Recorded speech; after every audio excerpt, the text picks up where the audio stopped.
Hi കൂട്ടുകാരെ, നമ്മുടെ വീട്ടിലുള്ള ഉലുവ വെച്ചിട്ട് നമുക്ക് നല്ലൊരു ഫേസ് പാക്ക് ഉണ്ടാക്കാം കേട്ടോ. വളരെ എഫക്റ്റീവാണ്. അതുപോലെ തന്നെ ഉലുവയ്ക്ക് ഒരുപാട് ഗുണങ്ങളുണ്ട് കേട്ടോ.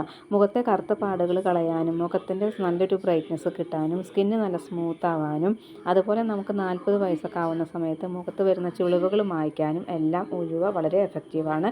മുടിക്കും മുഖത്തിനും അതുപോലെ ആരോഗ്യത്തിനും ഒരുപോലെ ഗുണം ചെയ്യുന്ന ഒന്നാണ് ഉലുവ കേട്ടോ. അപ്പോൾ എല്ലാവരും വീട്ടിൽ കിട്ടുന്ന സാധനമല്ലേ. അപ്പോൾ നമ്മൾ തലേ ദിവസം ഒരു സ്പൂൺ ഇട്ടാൽ മതി നമ്മുടെ മുഖത്തിന് കേട്ടോ.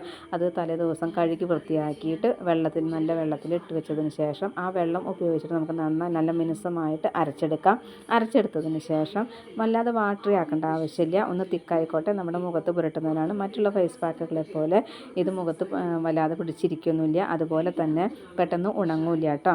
അപ്പോൾ ഒരു വഴുവഴുപ്പുണ്ടാവും. അപ്പോൾ അതുപോലെ തന്നെ നമ്മുടെ മുഖത്ത് പുരട്ടിയിട്ട് ഏകദേശം 1 മണിക്കൂറെങ്കിലും നമ്മളിത് വെച്ചതിന് ശേഷം മാത്രം കഴുകി കളഞ്ഞാൽ മതി. സാധാരണ പച്ചവെള്ളത്തിൽ കഴുകി കളഞ്ഞാൽ മതി കേട്ടോ. ഇത് ഒറ്റയ്ക്ക് തന്നെ ഫേസ് പാക്കായിട്ട് ഉപയോഗിക്കുകയാണ് നല്ലത്. അല്ല ഇനി നിങ്ങൾക്ക് ഓയിലി സ്കിന്നായിട്ട് തേൻ ഉപയോഗിക്കാം, അല്ല മഞ്ഞൾപ്പൊടി ഉപയോഗിക്കണമെങ്കിൽ ഉപയോഗിക്കാം കേട്ടോ. അതിൻ്റെ ഒന്നും ആവശ്യമില്ല.